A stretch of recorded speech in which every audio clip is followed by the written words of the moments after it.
വാർത്തകൾ വിശദമായി. എൻഡോസൾഫാൻ ദുരന്തബാധിതരുടെ സമരം മുഖ്യമന്ത്രി പിണറായി വിജയന്റെ സാന്നിധ്യത്തിൽ നടന്ന ചർച്ചയിൽ ഒത്തുതീർന്നു. കൂടുതൽ പേരെ എൻഡോസൾഫാൻ ദുരിതബാധിതരുടെ പട്ടികയിൽ ഉൾപ്പെടുത്തും. 2017 മെഡിക്കൽ ക്യാമ്പിൽ 18 വയസ്സ് പൂർത്തിയാകാതിരുന്ന ആളുകൾക്കാണ് ആനുകൂല്യം ലഭിക്കുക. തുടർ നടപടികൾക്കായി ജില്ലാ കളക്ടറെ ചുമതലപ്പെടുത്തിയതായി എം.വി. ജയരാജൻ പറഞ്ഞു. എൻഡോസൾഫാൻ സമരസമിതിയുടെ ഭാരവാഹികളുമായി കഴിഞ്ഞ ദിവസം റവന്യൂ മന്ത്രിയും സാമൂഹ്യക്ഷേമ വകുപ്പ് മന്ത്രിയും നടത്തിയ ചർച്ചയെ തുടർന്ന് കുറേയേറെ കാര്യങ്ങളിൽ തീരുമാനമുണ്ടായിരുന്നു. അതിൽ ഒരു കാര്യം സംബന്ധിച്ചാണ് തീരുമാനം ഉണ്ടാകാതിരുന്നത്. 1905 പേരുടെ ഒരു ലിസ്റ്റ് 2017 മെഡിക്കൽ പരിശോധനയുടെ അടിസ്ഥാനത്തിൽ ബയോളജിക്കൽ പ്ലോസിബിൾ ലിസ്റ്റ് എന്ന മെഡിക്കൽ മേഖലയിൽ വിശേഷിപ്പിക്കുന്ന ആ ലിസ്റ്റ് അതിലുള്ള മുഴുവൻ ആളെയും ഉൾപ്പെടുത്തണമെന്നതായിരുന്നു സമരസമിതിയുടെ ആവശ്യം. മറ്റാവശ്യങ്ങളെല്ലാം അനുഭാവപൂർവം സർക്കാർ പരിഗണിക്കുമെന്ന് പറഞ്ഞതാണ്. അപ്പോൾ നേരത്തെ എടുത്ത തീരുമാനത്തിൻ്റെ തുടർച്ചയായി ഇന്ന് മുഖ്യമന്ത്രിയുടെ സാന്നിധ്യത്തിൽ എടുത്ത തീരുമാനം 2017 മെഡിക്കൽ പരിശോധനയുടെ അടിസ്ഥാനത്തിൽ ബയോളജിക്കൽ പ്ലോസിബിൾ ലിസ്റ്റിൽ ഉൾപ്പെടുന്ന 1905 പേരിൽ അന്ന് 18 വയസ്സ് പ്രായമുണ്ടായിരുന്ന ആളുകളെ ഈ ലിസ്റ്റിൽ മെഡിക്കൽ പരിശോധനയുടെ അടിസ്ഥാനത്തിൽ ഉൾപ്പെടുത്തി എൻഡോസൾഫാൻ ആനുകൂല്യം നൽകാനുള്ള നടപടി സ്വീകരിക്കുന്നതാണ്. അന്ന് മെഡിക്കൽ സംഘം ശുപാർശ ചെയ്തവരുടെ കാര്യത്തിൽ വീണ്ടും ഒരു മെഡിക്കൽ പരിശോധന ആവശ്യമില്ല. ജില്ലാ കലക്ടറെ ഈ തീരുമാനത്തിൻ്റെ അടിസ്ഥാനത്തിൽ ആവശ്യമായ നടപടി എടുക്കാൻ വേണ്ടി ചുമതലപ്പെടുത്തുന്നതാണ്. ഇതാണ് ഇന്ന് കൈക്കൊണ്ട തീരുമാനം. അതിൻ്റെ അടിസ്ഥാനത്തിൽ സമരസമിതിയുടെ ആളുകൾ നിങ്ങളെ അഭിസംബോധന ചെയ്തുകൊണ്ട് കാര്യങ്ങൾ സംസാരിക്കും. അവർ സമരം അവസാനിപ്പിക്കാമെന്ന് പറഞ്ഞിട്ടുമുണ്ട്. ഈ വാർത്തയുടെ വിശദാംശങ്ങളുമായി ദിനകർ ചേരുകയാണ്. ദിനകർ, അർഹരായവർക്ക് എല്ലാ ആനുകൂല്യങ്ങളും നൽകുമെന്ന മുഖ്യമന്ത്രി നേരിട്ടാണ് ഉറപ്പു നൽകിയത്. സമരസമിതി അവസാനിപ്പിച്ചിരിക്കുന്നു. എന്തൊക്കെ കാര്യങ്ങളാണ് പരിഗണിച്ചത്? രേഷ്മ, 5 ദിവസമായി എൻഡോസൾഫാൻ ദുരിതബാധിതർ സെക്രട്ടേറിയറ്റിന് മുന്നിൽ നടത്തിവന്ന സമരമാണ് മുഖ്യമന്ത്രി ഇടപെട്ടതിനെ തുടർന്ന് അവസാനിച്ചിരിക്കുന്നത്. മുഖ്യമന്ത്രിയുടെ അധ്യക്ഷതയിൽ ഇന്ന് സെക്രട്ടേറിയറ്റിൽ മുഖ്യമന്ത്രിയുടെ ഓഫീസിലാണ് ചർച്ച നടത്തിയത്. സമരസമിതി നേതാക്കൾ മുഖ്യമന്ത്രിയുമായി രാവിലെ ഉച്ചയ്ക്ക് 1:45-2:30 കൂടിക്കാഴ്ച നടത്തുകയായിരുന്നു. തുടർന്ന് മുഖ്യമന്ത്രിയുടെ അധ്യക്ഷതയിൽ ചേർന്ന യോഗത്തിൽ അവർക്ക് അനുകൂലമായ തീരുമാനം കൈക്കൊള്ളുകയായിരുന്നു. അതായത് 2017 മെഡിക്കൽ ക്യാമ്പിൽ ബയോളജിക്കൽ പ്ലോസിബിൾ ലിസ്റ്റിൽ ഉൾപ്പെട്ട 1905 പേരിൽ നിന്ന് അന്ന് 18 വയസ്സിൽ താഴെ പ്രായമുണ്ടായിരുന്ന കുട്ടികളെ മെഡിക്കൽ പരിശോധനയുടെ അടിസ്ഥാനത്തിൽ എൻഡോസൾഫാൻ ആനുകൂല്യത്തിന്റെ പരിധിയിൽ ഉൾപ്പെടുത്താനാണ് തീരുമാനിച്ചിരിക്കുന്നത്. അതായത് 2017 പരിശോധന നടക്കുന്ന സമയത്ത് 18 വയസ്സിൽ താഴെ ഉള്ള കുട്ടികൾ ബയോളജിക്കൽ പ്ലോസിബിൾ ആയിട്ടുള്ള ലിസ്റ്റിൽ ഉൾപ്പെട്ട കുട്ടികളെ ഉൾപ്പെടുത്താനാണ് ഇപ്പോൾ തീരുമാനമായിട്ടുള്ളത്. 1905 പേരാണ് അന്ന് പരിശോധനയിൽ പങ്കെടുത്തിരുന്നത്. നേരത്തെ മെഡിക്കൽ സംഘം ശുപാർശ ചെയ്തവരുടെ കാര്യത്തിൽ വീണ്ടും പരിശോധന ആവശ്യമില്ല എന്നുള്ള തീരുമാനവും കൈക്കൊണ്ടിട്ടുണ്ട്. ജില്ലാ കളക്ടർ ഇക്കാര്യത്തിൽ ആവശ്യമായ പരിശോധന കൂടി നടത്തിയാകും തീരുമാനം കൈക്കൊള്ളുക എന്നും മുഖ്യമന്ത്രിയുടെ പ്രൈവറ്റ് സെക്രട്ടറി അറിയിക്കുകയുണ്ടായി.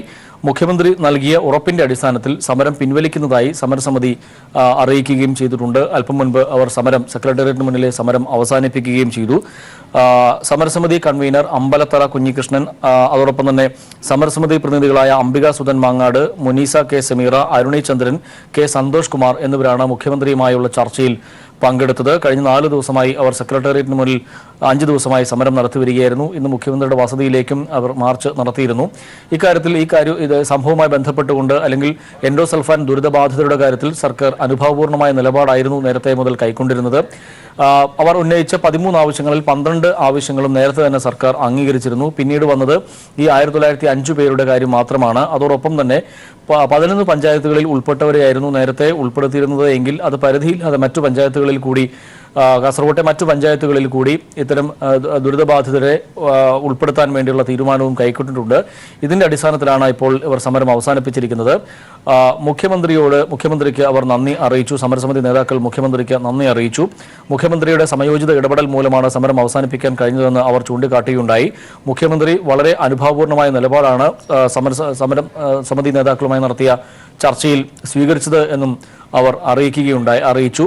എന്തായാലും സർക്കാരിന്റെ ഒരു ജനകീയ മുഖം കൂടി ഇവിടുത്തെ വ്യക്തമാവുകയാണ്. കാരണം വലിയൊരു സമരത്തിലേക്ക് അവരെ തള്ളിവിടാതെ കൃത്യമായി നിലപാട് സ്വീകരിച്ചുകൊണ്ട്, അവർക്ക് അനുകൂലമായ നിലപാട് സ്വീകരിച്ചുകൊണ്ട് സമരം തീർക്കുന്നതിന് ശക്തമായ നടപടി സ്വീകരിക്കുകയാണ് ഉണ്ടായത്. അതോടൊപ്പം മറ്റൊരു കാര്യം കൂടി സൂചിപ്പിക്കാനുള്ളത്, നേരത്തെ എൻഡോസൾഫാൻ ദുരിതബാധിതരുടെ സുപ്രീം കോടതി വിധിയെ തുടർന്ന് സംസ്ഥാന സർക്കാർ നൽകേണ്ട ഗഡുക്കൾ സംസ്ഥാന സർക്കാർ കൃത്യമായി ഇവർക്ക് പണം അനുവദിച്ചിരുന്നു. അതോടൊപ്പം ഇവരുടെ കടങ്ങൾ 50,000 രൂപ വരെയുള്ള കടം എഴുതി തള്ളുന്നതിനും സർക്കാർ തയ്യാറായിരുന്നു, എഴുതി തള്ളുകയും ചെയ്തിരുന്നു. അതോടൊപ്പം ഇപ്പോൾ ഇവരുടെ കടം 50,000 രൂപയിൽ നിന്നും അല്ലെങ്കിൽ 3 ലക്ഷം രൂപ വരെയുള്ള കടം എഴുതി തള്ളുന്നതിനുള്ള നടപടികളിലേക്ക് സർക്കാർ കടക്കുന്നു എന്ന് നമുക്ക് മനസ്സിലാക്കാൻ കഴിയുന്നുണ്ട്. അതോടൊപ്പം തന്നെ സംസ്ഥാന ബജറ്റിൽ 20 കോടി രൂപയാണ് എൻഡോസൾഫാൻ ദുരിതബാധിതർക്ക് വേണ്ടി നീക്കിവെക്കുകയും ചെയ്തത്. എന്തായാലും സംസ്ഥാന സർക്കാരിന്റെ സമയോചിത ഇടപെടൽ മൂലം, ശക്തമായ നിലപാട് മൂലം, അനുഭാവപൂർണമായ നിലപാട് മൂലം എൻഡോസൾഫാൻ ദുരിതബാധിതർക്ക് ഒരു കൈസഹായം എത്തുകയാണ് ഇതിലൂടെ.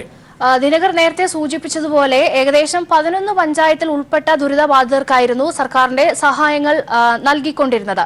ഒരുപക്ഷെ ഈ പഞ്ചായത്ത് അതിർത്തി മാനദണ്ഡം ഇല്ലാതാകുന്നതോടെ ഏകദേശം 23 പഞ്ചായത്തുകൾക്ക് 3 മുനിസിപ്പാലിറ്റിയിലുള്ള ദുരിതബാധിതർക്കു കൂടിയാണ് സഹായങ്ങൾ ലഭിക്കുന്നത്.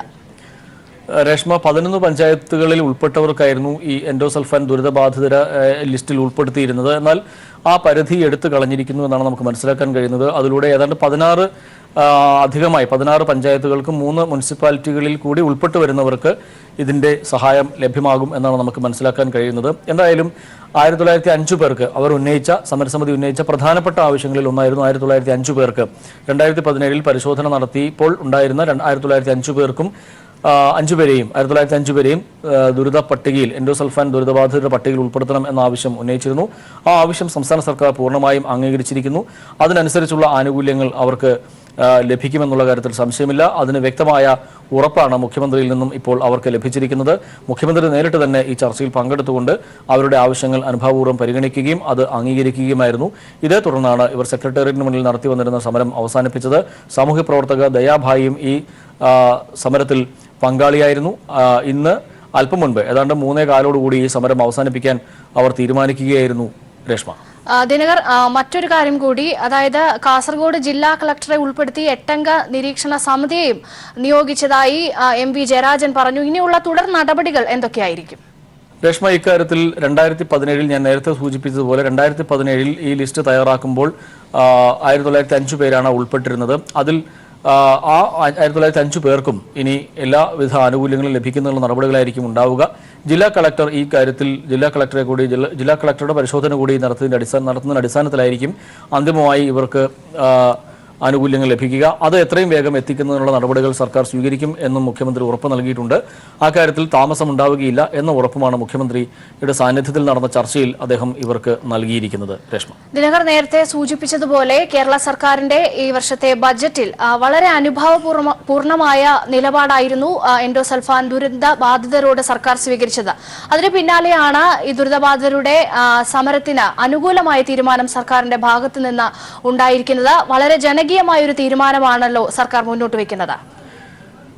രേഷ്മ, ഇക്കാര്യത്തിൽ വളരെ ജനോപകാരപ്രദമായിട്ടുള്ള നിലപാടുകൾ സർക്കാർ കൈക്കൊള്ളുന്നു എന്നുള്ളതിന്റെ വ്യക്തമായ സന്ദേശം തന്നെയാണ് ഇതിലൂടെ പുറത്തേക്ക് വരുന്നത്. മറുഭാഗത്ത് ഇതിനെതിരായ പ്രചരണങ്ങൾ സംഘടിപ്പിച്ചിരുന്നു. എൻഡോസൾഫാൻ ദുരിതബാധിതരെ സമരത്തിലേക്ക് സർക്കാർ വലിച്ചിഴച്ചു എന്ന രീതിയിലുള്ള പ്രചരണങ്ങൾ സംഘടിപ്പിച്ചിരുന്നു. എന്നാൽ അതിൽ നിന്ന് വ്യത്യസ്തമായിക്കൊണ്ട് സർക്കാരിന്റെ പരിധിയിൽ നിന്നുകൊണ്ട് ചെയ്യാവുന്ന കാര്യങ്ങളൊക്കെയും കഴിഞ്ഞ ദിവസം അല്ലെങ്കിൽ ഇതിനു മുൻപ് ചെയ്തിരുന്നു എന്നുള്ള വസ്തുത നമുക്ക് മുന്നിലുണ്ട്. LDF സർക്കാരിന്റെ പ്രകടന പത്രികയിൽ തന്നെ എൻഡോസൾഫാൻ ദുരിതബാധിതർക്ക് എല്ലാവിധ സഹായവും നൽകുമെന്നുള്ള വാഗ്ദാനവും ഉണ്ടായിരുന്നു. അത് ഏതാണ്ട് നിറവേറ്റപ്പെടുന്ന ഘട്ടത്തിലാണ് ഇവർ സമരരംഗത്തേക്ക് എത്തിയത്. സുപ്രീം കോടതി വിധിയുടെ അടിസ്ഥാനത്തിൽ അവർക്ക് നൽകാനുള്ള തുക ഏതാണ്ട് പൂർണ്ണമായി തന്നെ സംസ്ഥാന സർക്കാർ നൽകിയിട്ടുണ്ട്. അതിനപ്പുറം ഇവരുടെ കടങ്ങൾ 50,000 രൂപ വരെയുള്ള കടങ്ങൾ എഴുതിത്തള്ളി. അതിനെ തുടർന്നുള്ള വീണ്ടും തുടർ പ്രക്രിയ നടന്നു വരുന്നതിനിടയിലാണ് സമരവുമായി ഇവർ രംഗത്തെത്തിയത്. 13 ആവശ്യങ്ങൾ മുന്നോട്ട് വെച്ചു. അതിൽ 12 ആവശ്യങ്ങളും സംസ്ഥാന സർക്കാർ അവർ സമരം നടത്തുന്നതിന് മുൻപ് തന്നെ അംഗീകരിച്ചിരുന്നു. എന്നാൽ പിന്നീട് ഇങ്ങോട്ട് ഈ ആവശ്യം അവർ ശക്തമായി ഉന്നയിച്ചു. ആ ആവശ്യവും അന്തിമഘട്ടത്തിൽ അല്ലെങ്കിൽ അവസാനം സംസ്ഥാന സർക്കാർ അതും ചർച്ചയിലൂടെ മുഖ്യമന്ത്രി നേരിട്ട് നടത്തുന്ന ചർച്ചയിലൂടെ അതും പരിഹരിച്ചിരിക്കുന്നു. അതും അവർക്ക് അംഗീകരിച്ച് നൽകിയിരിക്കുന്നു. അതിലൂടെ എത്രയും വേഗം ഇവർക്ക് അനുകൂലമായിട്ടുള്ള തീരുമാനങ്ങൾ അല്ലെങ്കിൽ ആനുകൂല്യങ്ങൾ എത്തിക്കുന്നതിന് വേണ്ടിയുള്ള നടപടികൾ ഉണ്ടാകും എന്ന് തന്നെയാണ് മുഖ്യമന്ത്രി വ്യക്തമാക്കിയത്. രേഷ്മ, എൻഡോസൾഫാൻ ദുരന്തബാധിതരുടെ സമരം മുഖ്യമന്ത്രി പിണറായി വിജയന്റെ സാന്നിധ്യത്തിൽ നടന്ന ചർച്ചയിൽ ഒത്തുതീർന്നു. കൂടുതൽ പേരെ എൻഡോസൾഫാൻ ദുരിതബാധിതരുടെ പട്ടികയിൽ ഉൾപ്പെടുത്തും. വിവരങ്ങളാണ് KG ദിനകർ നൽകിയത്. ഹർത്താൽ ദിനത്തിൽ നെടുമങ്ങാട് പോലീസ് സ്റ്റേഷനു നേരെ ബോംബെറിഞ്ഞ മുഖ്യപ്രതി പ്രവീൺ പിടിയിലായി. തമ്പാനൂർ റെയിൽവേ സ്റ്റേഷനിൽ വെച്ചാണ് RSS നേതാവ് പ്രവീണിനെ പോലീസ് പിടിച്ചത്. പ്രവീണിനൊപ്പം മറ്റൊരു പ്രതിയായ നെടുമങ്ങാട് സ്വദേശി ശ്രീജിത്തിനെയും പോലീസ് അറസ്റ്റ് ചെയ്തു. ഇവരെ നാളെ നെടുമങ്ങാട് കോടതിയിൽ ഹാജരാക്കും. പ്രവീൺ ട്രെയിനിൽ രക്ഷപ്പെടുമെന്ന രഹസ്യവിവരത്തിന്റെ അടിസ്ഥാനത്തിൽ നെടുമങ്ങാട് ഡിവൈഎസ്പി അശോകന്റെ നേതൃത്വത്തിലുള്ള പോലീസ് സംഘം രാവിലെ തന്നെ റെയിൽവേ സ്റ്റേഷനിലെത്തിയിരുന്നു. അന്യസംസ്ഥാനത്തേക്ക് രക്ഷപ്പെടാനായി റെയിൽവേ സ്റ്റേഷനിലെത്തിയപ്പോൾ തന്നെ പ്രവീണിനെ പോലീസ് പിടികൂടി. തുടർന്ന് ഇയാളെ നെടുമങ്ങാട് പോലീസ് സ്റ്റേഷനിലെത്തിച്ച് വിശദമായി ചോദ്യം ചെയ്തു. ചോദ്യം ചെയ്തതിൽ ഇയാൾ നിരവധി ക്രിമിനൽ കേസുകളിൽ പ്രതികളാണെന്നും നാളെ കോടതിയിൽ ഹാജരാക്കി കസ്റ്റഡിയിൽ ആവശ്യപ്പെടുമെന്നും നെടുമങ്ങാട് ഡിവൈഎസ്പി അശോകൻ പറഞ്ഞു. അതിനകത്ത് ഇവൻ നൂറിനാട് കേസിൽ പ്രതിയാണെന്ന് അറിഞ്ഞിട്ടുണ്ട്. അടൂരിലൊരു കേസിൽ പ്രതിയാണ്. ആലപ്പുഴ മല്ലപ്പള്ളിയിൽ ഇവൻ കേന്ദ്രീകരിച്ച് വളരെയധികം കാലം പ്രവർത്തിച്ചിട്ടുണ്ട്. പക്ഷെ എറിഞ്ഞ ബോംബുകൾ നിർമ്മാണം ചെയ്തിരിക്കുന്നത് എവിടെയാണെന്നും എവിടെ വെച്ചാണ് ഇത് എങ്ങനെയാണ് ഇവൻ ഇതിനകത്ത് എങ്ങനെ ഒരു ഇത് കിട്ടുകയും ഇതിൻ്റെ ഉണ്ടല്ലോ പ്രാവീണ്യം കിട്ടണമല്ലോ ഈ ബോംബ് ഉണ്ടാക്കുന്നത് എന്താണെന്ന് അതൊക്കെ ചോദ്യം ചെയ്തുകൊണ്ടിരിക്കുകയാണ്. അതിൻ്റെ ഡീറ്റെയിൽസ് പിന്നെ പറയാം. പ്രവീണിനൊപ്പം മറ്റൊരു പ്രതിയായ നെടുമങ്ങാട് സ്വദേശി ശ്രീജിത്തിനെയും പോലീസ് അറസ്റ്റ് ചെയ്തിട്ടുണ്ട്. സ്റ്റേഷനിൽ ബോംബെറിഞ്ഞ കേസിൽ ഇതുവരെ 7 പേരാണ് പിടിയിലായത്. നെടുമങ്ങാട്ട് ഹർത്താൽ ദിനത്തിൽ അക്രമം നടത്തിയതിൽ 28 പേരും പിടിയിലായി. ജനുവരി 3 ശബരിമല കർമ്മസമിതിയുടെ ഹർത്താൽ ദിനത്തിലായിരുന്നു RSS നേതാവ് പ്രവീൺ സംഘവും പോലീസ് സ്റ്റേഷൻ ആക്രമിക്കുന്നത്. പ്രവീൺ 4 തവണ ബോംബെറിയുന്ന CCTV ദൃശ്യങ്ങളും പുറത്തായിരുന്നു. പ്രവീണിനൊപ്പം ഉണ്ടായിരുന്ന മറ്റ് 4 പ്രതികളെ നേരത്തെ തന്നെ പോലീസ് അറസ്റ്റ് ചെയ്തു. ഇയാൾ ഉൾപ്പെടെ 3 പേർക്കെതിരെ പോലീസ് ലുക്കൌട്ട് നോട്ടീസ് പുറപ്പെടുവിച്ചിരുന്നു. നെടുമങ്ങാട് SIയെ ആക്രമിച്ചതിന് അറസ്റ്റിലായ പ്രതികളെ മോചിപ്പിക്കാനായിരുന്നു പ്രവീൺ സംഘവും പോലീസ് സ്റ്റേഷൻ ആക്രമിച്ചത്. News bureau, Thiruvananthapuram. ലോക്സഭാ തെരഞ്ഞെടുപ്പിൽ ഒരു സീറ്റ് കൂടി ആവശ്യപ്പെട്ടിട്ടുണ്ടെന്ന് KM മാണി. ഇത് പരിഗണിക്കുമെന്നാണ് പ്രതീക്ഷയെന്നും മാണി. കൂടിയാലോചനകളിലൂടെ പ്രായോഗികവും രമ്യവുമായ പരിഹാരമുണ്ടാകുമെന്നും അദ്ദേഹം മാധ്യമങ്ങളോട് പ്രതികരിച്ചു. അങ്ങനെയൊക്കെ പറഞ്ഞാൽ 2 സീറ്റ് വേണം ഞങ്ങൾ ആവശ്യപ്പെട്ടിട്ടുണ്ട്. കൂടിയാലോചനകളിൽ കൂടി രമ്യമായ പരിഹാരം ഉണ്ടാവും. വിട്ടുവീഴ്ച എന്തെങ്കിലും എന്തിനാ അങ്ങനെയൊക്കെ ചോദിക്കേണ്ട കാര്യങ്ങളില്ല. മുസ്ലിം ലീഗ് ഇപ്പോൾ കൂടുതൽ സീറ്റ് ചോദിച്ചിട്ടുണ്ട്. അവരായിട്ട് KPCC അധ്യക്ഷൻ ചർച്ച നടത്തി. അതിനെപ്പറ്റി കൂടുതൽ പറയേണ്ട കാര്യമില്ല. ഞങ്ങൾ ഒരു സീറ്റ് കൂടെ ചോദിച്ചിട്ടുണ്ട്. അങ്ങനെ എല്ലാ പാർട്ടികളും അവരുടേതായ ഡിമാൻഡുകൾ മുന്നോട്ട് വയ്ക്കും. എല്ലാം കൂടി അവസാനം ഞങ്ങൾ എല്ലാവരും കൂടെ കൂടിയാലോചിച്ച് പ്രായോഗികവും രമ്യവുമായ തീരുമാനമെടുക്കും. എനിക്കൊന്നും അതിനെപ്പറ്റി ഒന്നും പറയാനില്ല. ഓരോ പാർട്ടികൾക്കുള്ള അവകാശങ്ങളാണ് സീറ്റുകൾ ചോദിക്കുക, മത്സരിക്കുക. കൂടുതലും ഇതിനെപ്പറ്റി ചോദ്യത്തിന് ഉത്തരങ്ങളില്ല. കേരള കോൺഗ്രസ് ഒരു സീറ്റും കൂടി ചോദിച്ചിട്ടുണ്ട്. അതിനുവേണ്ടി ഞങ്ങൾ നിലകൊള്ളുന്നു. അത് സാധിച്ചു കിട്ടും എന്നുള്ളതാണ് ഞങ്ങളുടെ മുന്നണിയെ പ്രതിസന്ധിയിലാക്കില്ല. ഇല്ല, അതെനിക്കൊന്നും ഞങ്ങളായിട്ട് തന്നെ ആകെ പ്രതിസന്ധിയിലാക്കുന്നത്. അതായത് വലിയ സമ്മർദ്ദമൊന്നും ഇല്ലെന്നേ. സീറ്റ് ചോദിക്കുന്ന സമ്മർദ്ദമൊന്നുമല്ല. PJ ജോസഫ് ഭാഗത്തിന് അതൃപ്തി ഇപ്പോഴും ഉണ്ടോ സാർ? വരുന്ന ലോക്സഭാ തെരഞ്ഞെടുപ്പിൽ 2 സീറ്റ് വേണമെന്ന ആവശ്യത്തിൽ ഉറച്ച PJ ജോസഫ്. കേരള കോൺഗ്രസിന് 3 സീറ്റ് കിട്ടിയപ്പോൾ 3ലും ജയിച്ചിട്ടുണ്ട്. 12-ന് തിരുവനന്തപുരത്ത് നടക്കുന്ന ഉഭയകക്ഷി ചർച്ചയിൽ ശുഭപ്രതീക്ഷയുണ്ടെന്നും ചാലക്കുടിയിലും ഇടുക്കിയിലും വിജയപ്രതീക്ഷയുണ്ടെന്നും PJ ജോസഫ് തൊടുപുഴയിൽ പറഞ്ഞു. ആരംഭിച്ചില്ല, 12-ാം തീയതി. നല്ല രീതിയിൽ തന്നെയുള്ളൊരു ആണോ UDFന്റെ ഒരു സമീപനം? തീർച്ചയായിട്ടും. അതുകൊണ്ടാണല്ലോ ചർച്ച വെച്ചിരിക്കുന്നത്. 12-ാം തീയതി ചർച്ചയുണ്ട്. ചർച്ച ഒന്നും പറയാൻ പറ്റില്ല. നമ്മുടെ ആവശ്യം അങ്ങനെ നിലനിൽക്കുന്ന കെ മുരളീധരൻ അടക്കമുള്ളവർ പറയുന്നുണ്ട് കേരള കോൺഗ്രസിന് ഒരു സീറ്റും കൂടെ ആവശ്യമുള്ളതാണ് എന്ന് പറയുന്നത്. അത് കാരണം പിന്നെ 71-ലാണ് കോൺഗ്രസുമായിട്ടുള്ള ആദ്യ സഖ്യ പാർലമെൻറ്റിൽ 3 സീറ്റ് അന്ന് ലഭിച്ചു. 3 പേരും ജയിക്കുകയും ചെയ്തു. R Balakrishna Pillai, Varkey George, M N Joseph. പിന്നെ 77-ൽ ഉണ്ടാക്കിയ സഖ്യത്തിലും 2 സീറ്റുണ്ടായിരുന്നു. 2 സീറ്റും ജയിച്ചു. 84-ആയപ്പോൾ നമ്മൾ ഒരു സീറ്റും കൂടെ ആവശ്യപ്പെട്ടു. മൂവാറ്റുപുഴ, കോട്ടയം, തിരുവനന്തപുരം 3 സീറ്റ് ലഭിച്ചു. അതിൽ അന്ന് ഞങ്ങൾ രണ്ടും ജയിക്കുന്നതിന് തൊട്ട് മുമ്പ് അങ്ങനെ കേരള കോൺഗ്രസ് ജെയുടെ ആയിരുന്നു മൂവാറ്റുപുഴയും മുകുന്ദപുരവും. കൂടുതൽ സീറ്റ് വേണമെന്ന യൂത്ത് കോൺഗ്രസിന്റെ ആവശ്യം തള്ളി മുല്ലപ്പള്ളി. ഡീൻ കുര്യാക്കോസിനെ കുറിച്ച് അറിയില്ല, പ്രവർത്തന മികവുള്ളവർക്ക് മാത്രം പരിഗണനയെന്ന് മുല്ലപ്പള്ളി പറഞ്ഞു. ഞങ്ങളുടെ മാനദണ്ഡം ആർക്കാണോ വിജയിക്കാൻ സാധിക്കുക, മികച്ച വിജയം കാഴ്ചവെക്കാൻ സാധിക്കുക സ്ഥാനാർത്ഥി, അതിലപ്പുറം മറ്റൊരു പരിഗണനയും തെരഞ്ഞെടുപ്പില്ല. ഞാൻ ഇന്നലെ മുസ്ലിം ലീഗിന്റെ സമന്വയ നേതാക്കന്മാരെ എല്ലാം കണ്ടിരുന്നു. അധ്യക്ഷനെ കണ്ടു, ജനറൽ സെക്രട്ടറിയെ കണ്ടു, അഖിലേന്ത്യാ ജനറൽ സെക്രട്ടറിയെ കണ്ടു. എല്ലാവരുമായിട്ടും ഉള്ളു തുറന്ന് ചർച്ച ഉണ്ടായിരുന്നു. സത്യത്തിൽ മുസ്ലിം ലീഗ് ഈ പ്രശ്നങ്ങളിലേക്ക് ആഴ്ന്നിറങ്ങിക്കൊണ്ട് ചർച്ച നടത്തിയിട്ടില്ല, അവർ ചർച്ച നടത്താനിരിക്കുന്നു. കോൺഗ്രസിനെ സംബന്ധിച്ചിടത്തോളം ഘടകകക്ഷികളുമായിട്ടുള്ള ഈ സീറ്റ് ചർച്ചകളൊന്നും തന്നെ തുടങ്ങിയിട്ടില്ല. അങ്ങനെയുള്ള സാഹചര്യത്തിൽ എങ്ങനെയാണാവോ ഇത്തരമൊരു പ്രസ്താവന കൊടുത്തതെന്ന് എനിക്കറിയില്ല. ഞാൻ പറഞ്ഞില്ല, ആരുടെയും അവകാശവാദത്തെ അല്ലെങ്കിൽ അർത്ഥത്തെ ഞാൻ ചോദ്യം ചെയ്യുന്നില്ല. അവർക്കൊക്കെ തന്നെ ദേശീയ രാഷ്ട്രീയം നന്നായിട്ട് അറിയാം. ഞങ്ങൾ ഈ കാര്യങ്ങളെക്കുറിച്ച് സംസാരിച്ചുകൊണ്ട് വളരെ രമ്യമായി ഒരു ജനാധിപത്യ സംവിധാനത്തിൽ എടുക്കാൻ പറ്റുന്ന ഏറ്റവും നല്ല തീരുമാനം ഞങ്ങളെടുക്കും. ഐക്യ ജനാധിപത്യ കക്ഷികൾ ഒരു കാലത്തും എൻ്റെ രൂപത്തിൽ കെട്ടുറപ്പോടുകൂടി മുന്നോട്ട് പോയിക്കൊണ്ടിരിക്കുകയാണ്. അതാണ് കഴിഞ്ഞ ദിവസം UDFന്റെ മീറ്റിംഗിൽ സംബന്ധിച്ചപ്പോൾ കഴിഞ്ഞ 3 മാസക്കാലമായി ഞാനിപ്പോൾ KPCC അധ്യക്ഷനായിട്ടും ആ സന്ദർഭങ്ങളിലൊക്കെ തന്നെ അവരുമായിട്ട് നടത്തിയ ആശയവിനിമയത്തിൽ അവരുമായിട്ട് നടത്തിയ ഹൃദയ സംവാദങ്ങൾ എനിക്ക് മനസ്സിലാക്കാൻ സാധിക്കും. ഒരു പ്രശ്നം വരാൻ പോകുന്നില്ല. 3ാം സീറ്റ് വിഷയത്തിൽ പിന്നോട്ട് പോവേണ്ടെന്ന ലീഗ് നിലപാട് UDFനെ കുഴയ്ക്കുന്നു. PJ ജോസഫ് അർഹതയില്ലാത്തതാണ് ആവശ്യപ്പെടുന്നതെന്ന് ഇത് പരിഗണിക്കേണ്ടതില്ലെന്നുമാണ് ലീഗ് നേതൃത്വത്തിലെ ധാരണ. UDF യോഗത്തിന് മുൻപ് ഉഭയകക്ഷി ചർച്ചയിൽ ലീഗിനെ അനുനയിപ്പിക്കാനാണ് കോൺഗ്രസ് ശ്രമം. UDF യോഗത്തിലും ഉഭയകക്ഷി ചർച്ചകളിലും മുസ്ലിം ലീഗ് സ്വീകരിക്കേണ്ട നിലപാട് ചർച്ച ചെയ്യാനാണ് കഴിഞ്ഞ ദിവസം ലീഗ് ഉന്നതാധികാര സമിതി ചേർന്നത്. ഈ നിർണായക യോഗത്തിന് തൊട്ടുമുമ്പ് KPCC അധ്യക്ഷൻ പാണക്കാട്ടെത്തിയത് കൗതുകത്തോടെയാണ് ലീഗ് നേതാക്കൾ കണ്ടത്. മുന്നണിയുടെ കെട്ടുറപ്പിനെ ബാധിക്കുന്ന പ്രസ്താവനകളോ പ്രവൃത്തികളോ വേണ്ടെന്ന് പാണക്കാട് ഹൈദരലി തങ്ങളുടെ അഭ്യർത്ഥനയെ PK കുഞ്ഞാലിക്കുട്ടിയും പിന്തുണച്ചിരുന്നു. എന്നാൽ യോഗത്തിലെ ഭൂരിപക്ഷാഭിപ്രായം പരിഗണിച്ചാണ് 3ാം സീറ്റുമായി മുന്നോട്ടു പോകാൻ തങ്ങൾ അനുമതി നൽകിയത്. സീറ്റ് ആവശ്യപ്പെടാൻ PK കുഞ്ഞാലിക്കുട്ടിയെയും ET മുഹമ്മദ് ബഷീറിനെയും ഹൈദരലി തങ്ങൾ ചുമതലപ്പെടുത്തിയിട്ടുണ്ട്. സ്വന്തം MLAയെ രാജിവെപ്പിച്ച് AK ആന്റണിയെ തിരൂരങ്ങാടിയിൽ മത്സരിപ്പിച്ച കാലം തൊട്ടുള്ള വാഗ്ദാനമാണ് 3ാം സീറ്റെന്നും PJ ജോസഫിന് അധിക സീറ്റിന് അർഹതയില്ലെന്നും ലീഗ് നേതാക്കൾ ചൂണ്ടിക്കാണിക്കുന്നു. അതേസമയം PJ ജോസഫിനെ മുന്നണിയിൽ പിടിച്ചു നിർത്താനുള്ള ശ്രമങ്ങളിൽ മുസ്ലിം ലീഗും സഹകരിക്കും. UDF ചേരുന്നതിന് മുമ്പ് ലീഗിനെ അനുനയിപ്പിക്കാനുള്ള കോൺഗ്രസിന്റെ തന്ത്രം ഇതോടെ ലക്ഷ്യത്തിലെത്തിയില്ല. ഇക്കാര്യത്തിൽ തീരുമാനമായതിനു ശേഷമായിരിക്കും ജനമഹായാത്രയോട് സഹകരിക്കണോ എന്ന കാര്യത്തിൽ മുസ്ലിം ലീഗ് നിലപാടെടുക്കുക. മുസ്ലിം ലീഗിന്റെ മനസ്സ് വിഷമിപ്പിച്ച് തെരഞ്ഞെടുപ്പിനെ നേരിടാനുള്ള ധൈര്യം കോൺഗ്രസിനില്ലെന്നാണ് ലീഗ് നേതൃത്വം കണക്കുകൂട്ടുന്നത്. News bureau, Malappuram. BJPക്ക് ബദൽ കോൺഗ്രസ് അല്ല ഇടതുപക്ഷമാണെന്ന് CPM സംസ്ഥാന സെക്രട്ടറി കോടിയേരി ബാലകൃഷ്ണൻ. കർഷകരുടെയും തൊഴിലാളികളുടെയും ശബ്ദം പാർലമെന്റിൽ ഉയരണമെങ്കിൽ ഇടതുപക്ഷ അംഗങ്ങൾ വരണം. കോൺഗ്രസ് സ്ഥാനാർത്ഥികൾ ജയിച്ചാൽ അവർ കോൺഗ്രസായി തുടരുമോ എന്ന് ഉറപ്പില്ലെന്നും കോടിയേരി പറഞ്ഞു.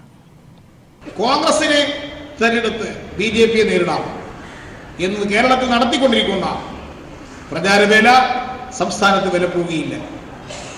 ഇത്തരം പ്രചാരവേല 2004-ലും അവർ നടത്തിയിരുന്നു. വാജ്പേയി അധികാരത്തെ പുറത്താക്കാൻ കോൺഗ്രസ് വേണം എന്ന് പ്രചരിപ്പിച്ചു. ആ തെരഞ്ഞെടുപ്പിൽ കേരളത്തിൽ കോൺഗ്രസിന് ഒരു സീറ്റിൽ പോലും ജയിക്കാൻ സാധിച്ചില്ല.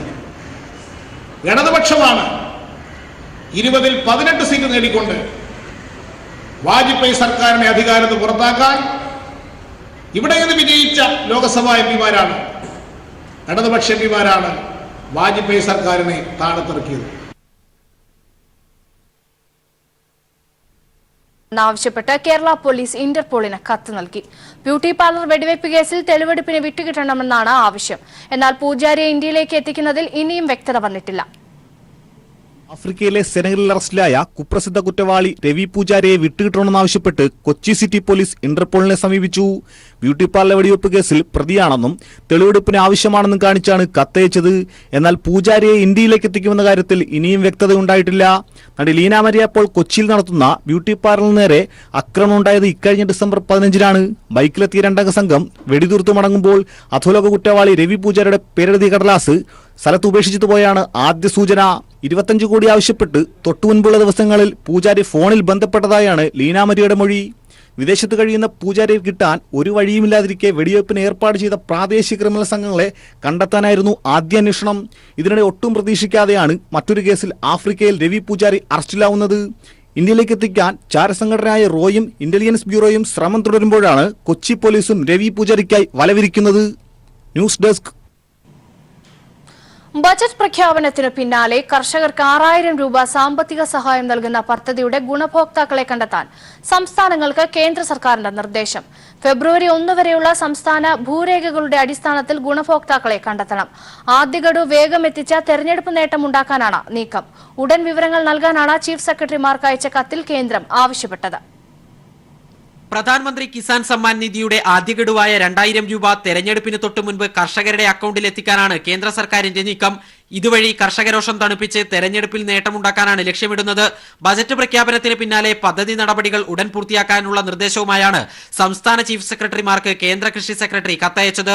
സംസ്ഥാനങ്ങളിലെ ഭൂരേഖകൾ പ്രകാരം യോഗ്യരെ കണ്ടെത്തണം. ഫെബ്രുവരി 1 വരെ ഭൂരേഖകളിൽ പേരുള്ളവർ യോഗ്യർ. ഫെബ്രുവരി 1 ശേഷം ഭൂവുടമസ്ഥതയിൽ മാറ്റങ്ങൾ വരുത്തിയാൽ അടുത്ത 5 വർഷത്തേക്ക് ആനുകൂല്യത്തിന് പരിഗണിക്കപ്പെടില്ല.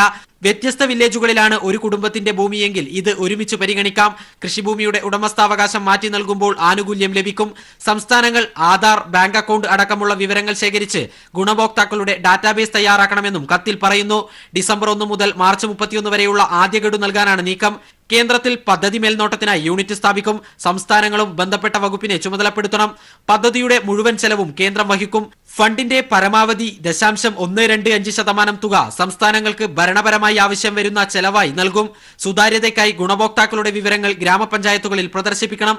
വിവിധ സമൂഹങ്ങൾക്ക് ഭൂവുടമസ്ഥാവകാശമുള്ള വടക്ക് കിഴക്കൻ സംസ്ഥാനങ്ങളിൽ പദ്ധതി നടപ്പാക്കുന്നത് എങ്ങനെയെന്ന് കണ്ടെത്താൻ കേന്ദ്രമന്ത്രിമാരും സംസ്ഥാന മുഖ്യമന്ത്രിമാരും അടങ്ങുന്ന സമിതിക്ക് രൂപം നൽകാനുമാണ് കൃഷി സെക്രട്ടറിയുടെ കത്തിൽ വ്യക്തമാക്കിയിരിക്കുന്നത്. News bureau, Delhi. ബീഹാറിലെ വൈശാലിയിൽ ട്രെയിൻ അപകടത്തിൽ 6 പേർ മരിച്ചു. നിരവധി പേർക്ക് പരിക്കേറ്റു.